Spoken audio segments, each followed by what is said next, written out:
Olá, queridos. Estamos dando início à nossa terceira aula dessa importante disciplina Protagonismo Cristão. E na aula de hoje eu quero abordar algumas questões impertinentes e alguns desafios pastorais que eu julgo serem muito importantes, que não podem ser ignorados pelos líderes, pelos pastores, pelas igrejas nos dias em que vivemos. Nós estamos aí para completar, daqui a 2 anos, o primeiro quarto deste milênio, do terceiro milênio. Estamos já em 2023. E algumas coisas continuam acontecendo. Elas iniciaram lá no final do século passado, ali no final dos anos 90, um pouquinho antes, um pouquinho depois, e elas ainda vêm nos assombrando, ainda vêm nos incomodando, ainda se constituem desafios para a igreja e para a liderança da igreja. E é sobre isso que eu quero falar na aula de hoje. Os desafios que nós iremos abordar é o pluralismo religioso e o fenômeno religioso, perdão, o pluralismo da fé e o fenômeno religioso. Nós vamos falar sobre a emergência do erotismo e o poder da sedução, e vamos falar do pecado institucional e os desafios pastorais. Falando de pluralismo da fé e fenômeno religioso, eu quero abordar essas duas questões em separado. Até poderia ter colocado aqui já no nosso slide separadamente, mas vamos deixar aqui no mesmo pacote, mas uma abordagem individualizada. O pluralismo da fé. Nós temos hoje mais de 23 mil denominações ditas cristãs no mundo. Eu não estou falando de religiões, eu estou falando de denominações cristãs. Mais de 23 mil denominações, fora aquelas igrejas que não pertencem a nenhuma denominação, a nenhum grupo organizado, a nenhuma associação de igrejas. Não estou falando de igrejas individuais e únicas, aquelas sedes universais que só tem naquele lugar, naquele bairro, naquela rua, naquela determinada cidade. Não, estou falando de denominações. Se nós formos olhar para essas igrejas autônomas e alienígenas que existem por aí, eu não sei quanto seria o número, qual seria esse número, mas certamente seria astronômico.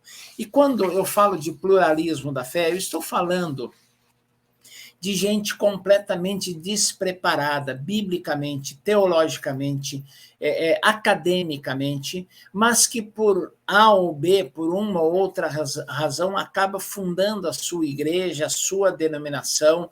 Não existem critérios sérios, bem definidos para a formação de uma igreja, pelo menos não no Brasil, e aí as pessoas saem abrindo igreja de qualquer forma, de qualquer jeito, em qualquer lugar, sem nenhum padrão, e isso é visto com uma certa normalidade. Não existem critérios. Biblicamente existem. As denominações sérias têm os seus critérios, mas a nossa legislação permite que se abram portas em nome da fé, que se explore a credulidade humana, a fé humana, e isso vai crescendo de uma forma absurda. Nem toda igreja que tem o nome de evangélica prega o evangelho. Nem toda igreja que tem o nome de bíblica anuncia a palavra de Deus. Nem toda igreja que se diz cristã prega Cristo de verdade. Nós temos que ter cuidado. Nem toda igreja dita pentecostal sabe o que é ser pentecostal. Nós temos que ter muito cuidado, e como pastores e líderes, nós temos que orientar os nossos fiéis, as nossas igrejas, os nossos rebanhos, de que isto pode ser muito pernicioso, muito danoso ao testemunho cristão, à fé cristã e à doutrina cristã. Existem rituais dos mais absurdos, dos mais ridículos sendo praticados em nome da fé. Existem distorções bíblicas que chegam a aberrações em nome da fé. Existem práticas litúrgicas que não têm nada a ver com a palavra de Deus.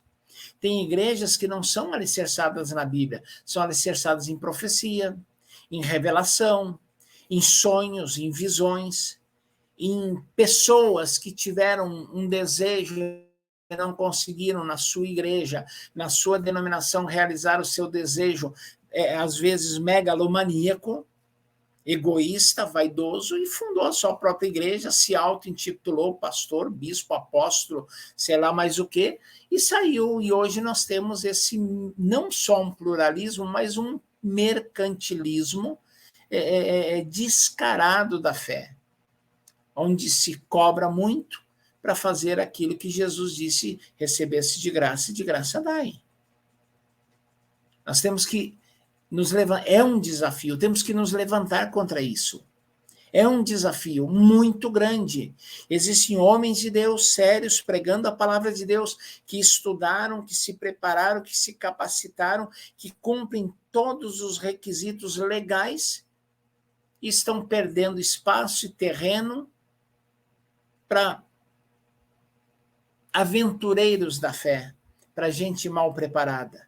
É lógico que entre esses mal preparados, essas pessoas que não têm competência, existem homens de Deus que são sérios, que tentam viver uma espiritualidade verdadeira, que acreditam sinceramente estar servindo ao Senhor, mas isso não justifica. Eu acho que essas pessoas precisam ser confrontadas e ajudadas. Não podemos simplesmente jogá-los fora, desprezá-los completamente, mas tentar trazê-los a uma racionalidade, tentar trazê-los a um equilíbrio e a fazer aquilo que é bíblico, que é realmente uma igreja. A mente doentia de alguns pseudo-pentecostais tem causado algumas práticas que para dizer no mínimo, são nojentas. Eu diria que estúpidas. No interior de São Paulo, tem um pastor que no culto, ele baseado no texto que Jesus cuspiu e fez lodo e ungiu os olhos do cego, ele cospe numa jarra d'água, mexe aquilo, põe em copinhos descartáveis e o povo bebe. Da onde se tira isso? Eu vi um pastor pregando numa rádio, numa emissora de rádio, que eram para ir na igreja porque era o culto do prato do sal, era para levar um prato que ele ia dar um sal ungido, porque Eliseu, lá, quando as águas eram amargas, ele jogou um prato de sal e as águas ficaram doces. Mas isso é uma experiência única, intransferível, não é uma doutrina bíblica, mas as pessoas mal preparadas, dentro desse pluralismo todo, estão cometendo esses absurdos, essas barbáries. Da onde tiram tanta criatividade? Não sei. Que base bíblica? Não tem, tenho certeza, não tem. Então nós temos que tomar cuidado, queridos. Eu não acho que deveríamos limitar denominações, impedir denominações de surgir, não. Eu não entendo, mas eu entendo que o pluralismo da fé, ele é um problema, é um desafio e tem que ser atacado, confrontado e, de alguma forma, tentarmos reduzir esse impacto negativo que isso tem causado. Os nomes das igrejas.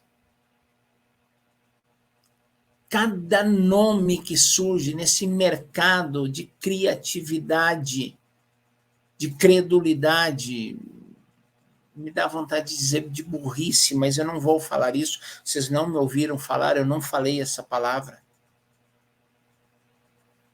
Igreja, a última embarcação para o céu. Igreja Pentecostal Florzinha de Jesus. Igreja Pentecostal do Fogo Azul. Igreja Circular do Poder de Deus. Eu vi um pastor que, ele justificando o nome da igreja, o nome era Igreja Pentecostal de Cantalabaci. Ele tinha fundado a igreja não tinha nome. E ele estava se arrumando para ir para o culto e ele pensou assim, primeira palavra, primeira expressão que eu ouvir quando eu colocar o pé na porta da igreja vai ser o nome da igreja. E tinha uma irmãzinha pentecostal que tinha acompanhado esse pastor nesse novo projeto eclesiástico, e a irmã estava orando em línguas estranhas. Quando o pastor botou o pé na porta, ela disse, Decanta Labaci. E aí o nome da igreja virou Igreja Evangélica Pentecostal Decanta Labaci. não consigo entender essas coisas. Esse pluralismo, e esse pluralismo associado, em muitos casos, ao mercantilismo. Há uma frase que surgiu na televisão brasileira em programas de mau humor, não é programa de humor, é programa de mau humor, uma crítica ácida à igreja, pequenas igrejas, grandes negócios. É uma paródia, é uma relação com aquele programa da Rede Globo, pequenas empresas, grandes negócios, pequenas igrejas, grandes negócios. Pessoas que estão enriquecendo às custas da credulidade, da inocência, da ingenuidade de quem deveria ser maduro na fé e conhecer a palavra do Senhor. Então, esse é o primeiro desafio, o pluralismo da fé. Não basta ser igreja, tem que ser igreja bíblica. Não basta ser igreja, tem que ser igreja séria. Não basta ser igreja, tem que pregar o evangelho. Dizer que a igreja é muito fácil no nosso país e no mundo. Ser igreja é outra coisa. E eu quero finalizar esse tópico dizendo o seguinte, que igreja é uma só. A igreja ela não está dividida em denominações, a igreja do Senhor é uma só. Quando eu olho para a cidade onde eu moro, eu vejo uma igreja, é batista, é assembleia, é presbiteriana, outros nomes, não importa, é a igreja do Senhor. E esse pluralismo, e esses grupos se arvorando como defensores do verdadeiro evangelho, como a única igreja certa, também estão dentro desse pacote que nós temos que conviver e que se torna um desafio. A segunda coisa que nós olhamos aqui é o fenômeno religioso. E o fenômeno religioso, ele irrompe espontaneamente, de uma forma instantânea, de uma forma livre. O fenômeno religioso, ele aparece sem uma explicação aparente. O fenômeno religioso você não explica, você já vai entender isso. Ele aparece, é uma manifestação espontânea em algum momento, em algum lugar, não é uma expressão de estrutura, não é uma expressão de hierarquia, não é uma expressão de poder, de lógica. O fenômeno não faz parte de uma reforma programada, de uma proposta estratégica. Não, o fenômeno não é programado, não é previsto, não é provocado. Ele aparece. Ele se constitui num primeiro momento, num determinado lugar, e daí as coisas continuam a acontecer, tomando forma, tomando dimensões, às vezes assustadoras, e isso vai se espalhando, toma conta da denominação, da cidade, do país, em alguns casos até do mundo. O poder que se manifesta num primeiro momento, ele se espalha com mudanças, com nuances, com algumas coisas que são agregadas a ele, e esse fenômeno, ele acaba incomodando, ele acaba, assim, algumas vezes confundindo e muitas vezes também escandalizando o verdadeiro evangelho. Lá nos anos 90, final dos anos 90, virada para o ano 2000, nós tivemos uma série de fenômenos ou ondas que impactaram a igreja brasileira. Nova unção, dente de ouro, batalha espiritual,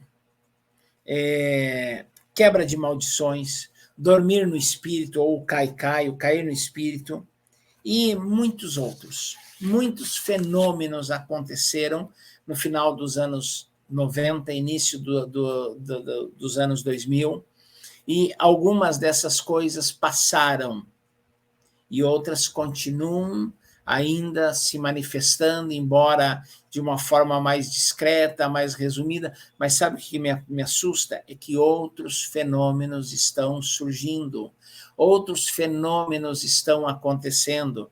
Agora tem um tal de rodopiar na igreja, há um tal de algumas danças, algumas coisas que quando você olha para as reuniões dos centros de Umbanda, de Quimbanda e Candomblé, você vê coisas idênticas. Um contorcionismo em nome de uma espiritualidade que parece mais possessão demoníaca. Eu não estou dizendo que é, eu estou dizendo que parece, e essas coisas me assustam. Essas coisas causam estranheza. Essas coisas, para mim, não têm uma base bíblica. Esses fenômenos, eles acontecem. E é um desafio. Você deixa fluir ou você se opõe? Se você deixa fluir, você corre o risco de perder a racionalidade e ter cultos que são manifestações de histeria coletiva, que não tem nada de Deus, que não tem nada do Espírito Santo, que não tem nada do poder de Deus agindo. É uma pantomima baseada em histeria coletiva. E se você tenta barrar, você é acusado de não crer no Espírito Santo, de estar se opondo à manifestação de Deus, e aí você tem problemas. Então, é um desafio pastoral no momento. É um desafio muito grande. E aqui, nesse fenômeno religioso e cultico, acontece o quê? Nós vemos surgir dois outros fenômenos humanos. Dois fenômenos humanos.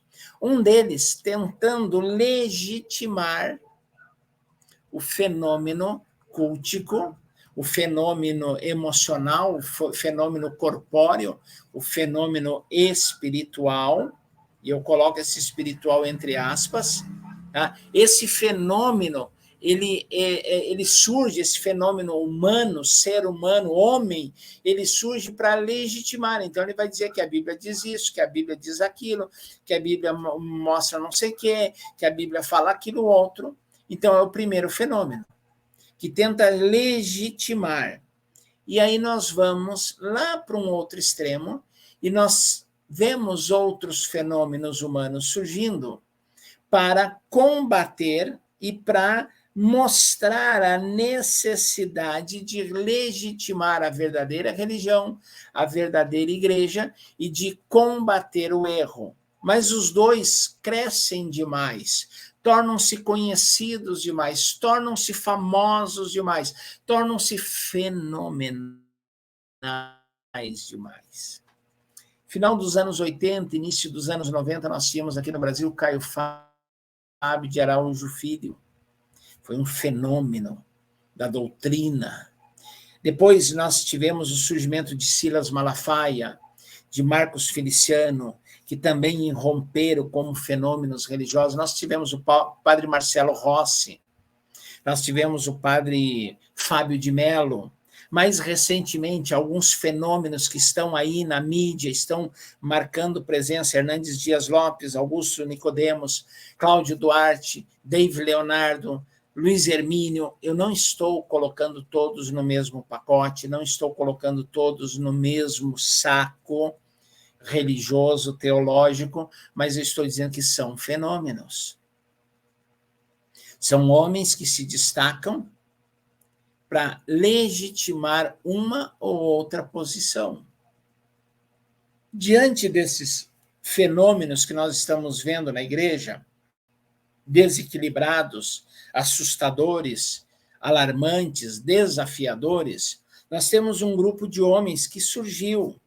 Caio Fábio, infelizmente, caiu, como havia acontecido antes com Jimmy Swaggart, e eu poderia falar de um monte de outros, não importa, esses, que Deus tenha misericórdia e cuide deles.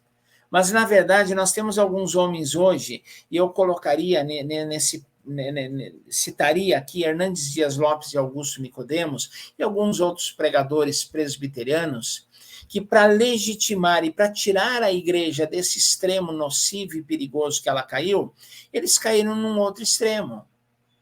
Quando eles vão legitimar a igreja, eles não estão usando a palavra de Deus, eles não estão usando a Bíblia, eles estão usando a doutrina reformada de João Calvino. Há um renascimento da reforma calvinista no nosso país. Hoje é moda você usar camisa xadrez e se dizer reformado. Tem gente que não sabe o que é ser reformado e diz que é reformado. Tem gente que é de uma determinada igreja, de uma doutrina, de uma linha teológica antagônica à reforma, mas diz que é reformado. Tem gente que fica falando de reforma e de calvinismo e não sabe o que é isso. Não estou dizendo que esses dois homens não saibam, eles sabem muito bem. Mas o que me assusta, o que me preocupa, é que quando eles estão pregando, se houve uma pregação de algum deles de 40 minutos, eles falam 8 vezes em Calvino, eles falam 10 vezes em doutrina reformada e não falam em Paulo. Não falam no que a Bíblia diz. Calvino diz. Gente, o que Calvino diz não me interessa. O que me interessa é o que a Bíblia diz. É o que a palavra de Deus diz. Calvino não é a palavra de Deus, ele foi um estudioso, ele foi um exegeta, ele foi um teólogo, mas ele não é a palavra de Deus. E eu não posso, para justificar uma postura, esquecer a palavra de Deus e usar quem quer que seja. Mas nós temos fenômenos na mídia brasileira que estão usando a reforma e o calvinismo para se contrapor a absurdos, deploráveis, lamentáveis, homens que se tornaram fenômenos no mundo eclesiástico brasileiro, no mundo gospel, mas estão assumindo uma postura, no mínimo, perigosa e sensível. O que vale para mim, o fenômeno, se ele é bíblico, ele é bíblico. Se ele não é bíblico, ele tem que ser combatido com a Bíblia. Os homens que se levantam de uma maneira fenomenal e começam a defender esses fenômenos que estão acontecendo, eles devem ser combatidos à luz da palavra. Elimas, Simão, o mago, foram combatidos com a palavra. Eram homens fenomenais, mas foram combatidos com a palavra. Paulo não usou seu nome, não usou o nome de Lucas, de Barnabé. Paulo usou a palavra, o nome de Deus, o nome de Jesus, o Evangelho. Então nós temos que tomar cuidado com esses fenômenos, porque nós corremos o risco de idolatrarmos seres humanos, de endeusarmos homens que deveriam ser servos, de fazê-los acreditar, de levá-los a acreditar que eles são grandes, enquanto não são. Grande é o Senhor, grande é o poder de Deus. Nós temos que tomar muito cuidado. Eu sei que é um assunto extremamente sensível, mas nós não estamos aqui para idolatrar homens ou para tornar seres humanos fenomenais. Nós estamos aqui para anunciar a palavra de Deus e, como pastores da igreja do Senhor, colocados por Deus, enfrentar os desafios que o atual momento em que vivemos, ele nos impõe. Pluralismo da fé, fenômeno religioso. Eu não sei o que mais vai ser inventado. Eu não sei o que mais vai se fazer em nome da fé. Eu não sei quais fenômenos vão surgir. Eu já vi muitos e eu estou preparado para ver outros tantos. Mas eu quero analisar tudo isso, fazer frente a esses desafios, tendo a palavra de Deus em minhas mãos, tendo a Bíblia Sagrada em minhas mãos. Eu não quero combater isso usando nenhum outro argumento que não seja a palavra de Deus. Pastor, líder em formação, cristão comprometido com o Evangelho, diante do pluralismo da fé e do fenômeno religioso, o único alicerce seguro é a palavra de Deus. Não tem outro. Não use nada além da palavra de Deus para atender, para fazer frente a esses desafios. Segundo desafio pastoral que nós temos vivido é a emergência do erotismo e o poder da sedução. Nós vivemos um momento deplorável em todos os sentidos no meio evangélico, e não só no meio evangélico, mas em todos os meios, principalmente na mídia, principalmente na televisão, no cinema e na internet.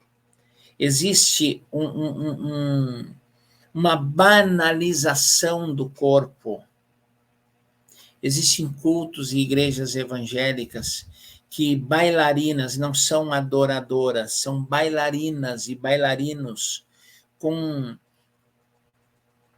um vestuário precário, dançando para o Senhor, mostrando seus corpos numa adoração que eu não sei a quem seria, a que entidade, a que Deus seria. Nós temos uma busca alucinada pelo sexo, pela satisfação de prazeres carnais, absurdos, fetiches, taras. A pornografia, ela se identifica com o desejo pesado, intenso, da depravação sexual do ser humano. A pornografia produz o triunfo total do corpo sobre a razão. O desejo de mostrar, o desejo de ver, é a cultura da visualização, da nudez, do obsceno, usando toda a tecnologia, todos os recursos múltiplos que a tecnologia nos traz, nos seus mínimos detalhes. As nossas crianças estão sendo assaltadas por essas imagens. Isso não é arte. O governo brasileiro, tempos atrás, patrocinou um evento de arte onde pessoas, homens nus, no palco eram tocados por crianças. Isso não é erótico, isso é violência. Isso é violência sexual contra as nossas crianças. Eu sou de uma época onde o pecado sexual na igreja era tratado com seriedade, hoje ele é banalizado. O casamento do pastor era sagrado, hoje o pastor troca de esposa 2, 3 vezes na sua vida ao longo do ministério e continua pastoreando. E é interessante que ele nunca troca a sua esposa novinha e bonita por uma velha feia. Ele troca aquilo que ele considera uma velha feia por uma novinha bonita. Isso é erotismo, isso é sensualidade, isso não é amor. Isso não tem nada a ver com amor, isso tem a ver com sexo. Dormir na casa da namorada, levar o namorado para dormir em casa, não é mais pecado dentro da igreja. Não se toca nesses assuntos, isso é tabu. São raras as denominações que pregam contra isso. Nós temos a questão da homossexualidade. Nós temos igrejas inclusivas, e eu não consigo entender esse termo adequadamente à luz da palavra, cujos pastores vivem uma vida de homossexualidade assumida, as pastoras e todos os membros, em nome de um amor, em nome de que todas as formas de amor são válidas, pregando a inclusão, dizendo que Deus ama a todos, mas Deus odeia o pecado. E os padrões da sexualidade humana são padrões divinos, não sou eu que invento, não fui eu que inventei, não foi uma denominação, não foi um personagem humano, foi Deus que estipulou os padrões, os limites. E hoje nós temos esse erotismo invadindo a igreja. Você vai ver cantoras, cantores também, mas cantoras cantando nos púlpitos das igrejas com roupas decotadas, com roupas transparentes, com roupas coladas ao corpo. Aonde está a santidade do corpo? Mas tem pastores que não tocam nisso, eles têm medo de perder fiéis, têm medo de perder o dízimo, a oferta do membro influente. Se ele for falar sobre essas questões, ele pode ficar em maus lençóis, ele pode ter problemas. E a palavra de Deus fica onde? E o evangelho fica onde? E a santidade fica onde? É um desafio muito grande. Nós não podemos atacar isso levianamente, mas nós não podemos deixar de tocar no assunto. Nós não podemos deixar de usar o púlpito da igreja para falar de santidade corporal, para pregar contra o erotismo, sobre a sedução, sobre a pornografia, sobre a imoralidade, sobre o adultério.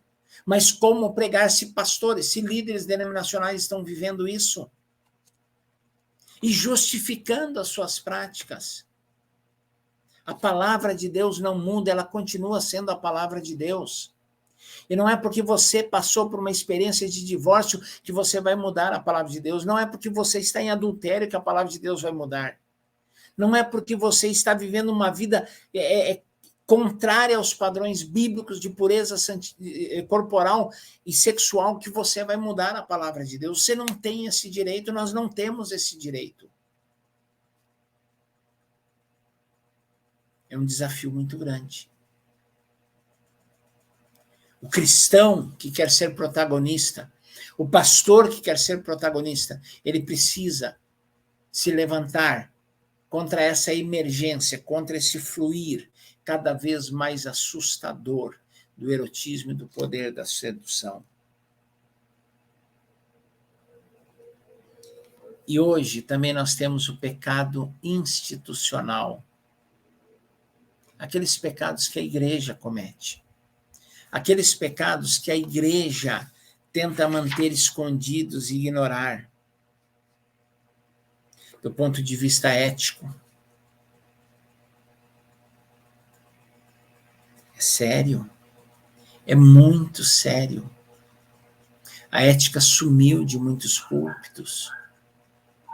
Eu vou começar tocando num assunto muito polêmico, muito contraditório. Nós temos pastores, eu não vou falar de cantores e de bandas, eu me recuso a falar. Nós temos pastores cobrando cachês absurdos para pregarem a palavra de Deus. Isso é pecado. Isso é pecado. Isso é pecado. Isso é pecado. Comerciantes da fé, mercadejadores da palavra de Deus, cachês de 7, 8, 10, 15, 20 mil reais para pregar num culto. Isso não é ministério, isso é comércio, isso é pecado. Mas quem contrata também está em pecado. É pecado institucional, porque homens estão se levantando. Igrejas estão se contratando e denominações estão se calando. Homens estão se levantando para cobrar, igrejas estão pagando e denominações estão se calando. Isso é pecado institucional. Pecado institucional, quando nós temos na diretoria da igreja, quando nós temos na liderança da igreja homens que sonegam impostos, homens que pagam propina, homens que exploram o trabalhador, que não pagam seus direitos, que exorbitam em suas exigências no seu horário de trabalho. Quando nós deixamos de socorrer o pobre, a igreja viveu um dualismo muito grande nos anos 70, 80, 90, mas ali o forte foi nos anos 80, no auge da teologia da libertação, quando nós tínhamos dois grupos, e eu falei disso na primeira aula, um se preocupando com o fantasma e outro se preocupando com o cadáver. A teologia da libertação se preocupando com o corpo, com o ser humano enquanto ser humano, e a teologia evangélica, principalmente a pentecostal, se preocupando apenas com a alma. Não houve uma aproximação para cuidar do ser humano na sua integralidade. E hoje nós temos gente dormindo em portas de igreja, porque não tem um teto e a igreja se omite. Nós temos crianças passando fome na frente da igreja, e a igreja está se omitindo. Isso é pecado institucional. O que nós podemos fazer? Como responder a esses desafios? A Bíblia é muito clara. Ela prioriza, Tiago fala sobre isso, mas a Bíblia toda prioriza 3 tipos de pessoas: o pobre, a viúva e o estrangeiro. E o que a igreja faz hoje? Quantas igrejas hoje estão acolhendo verdadeiramente os refugiados das guerras? Quantas igrejas estão verdadeiramente trazendo para os seus arraiais e cuidando daquelas pessoas que foram expulsas ou precisaram fugir dos seus países? Quantas igrejas estão preocupadas em cuidar do órfão, das guerras, das viúvas? Isso é pecado institucional. A igreja tem sido omissa. A igreja fala de prosperidade, mas a prosperidade é para poucos. Não basta você falar de política. Não basta você ter o seu político de plantão. Não basta você ter o candidato da denominação. Tem que se fazer uma política verdadeira, uma política séria. Política não é politicagem, e a maioria dos crentes que entram na política entram para politicagem. Eu tenho algo muito pessoal, muito meu, e eu vou compartilhar nessa aula. Eu entendo que pastores, que homens de Deus chamados para o ministério não devem se envolver em política. Não devem ser candidatos a cargos eletivos. Ele tem que cuidar da igreja. E ele tem que pastorear crentes verdadeiros, maduros, comprometidos para fazerem a política. Política é administração séria, justa, equilibrada, moral, honesta, verdadeira. Isso é política. E a igreja peca quando a igreja levanta uma bandeira de um candidato de um partido político. A igreja peca quando levanta a bandeira de um candidato de um partido político. Eu vou repetir, a igreja peca quando ela levanta a bandeira de um candidato de um partido político. A bandeira do evangelho é esta. A bandeira do evangelho é esta. A bandeira do evangelho é essa. O Senhor é a nossa bandeira. A igreja não tem que fazer política partidária.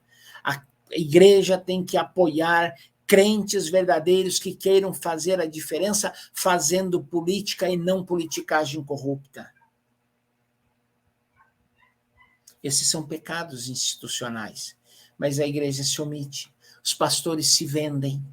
Os crentes trocam seu voto por um botijão de gás, por uma cesta básica, por uma conta de energia elétrica, por uma conta de água. Isso é pecado. Os pastores se vendem pelo forro da igreja, pelo telhado da igreja, pelo piso da igreja, pelas cadeiras da igreja. Isso é pecado institucional. São desafios, queridos. São desafios. O reino de Deus está acima do pluralismo da fé. O reino de Deus está acima do fenômeno religioso e dessas figuras fenomenais. O reino de Deus está acima da emergência do erotismo, do poder da sedução. O reino de Deus é maior e está acima dos pecados institucionais. E o reino de Deus nos desafia, a igreja, a palavra nos desafia a olharmos para esse quadro, para esse cenário e fazermos a diferença. Crente comum, que de comum não tem nada. O crente comum é extraordinário. O crente comum é extraordinário.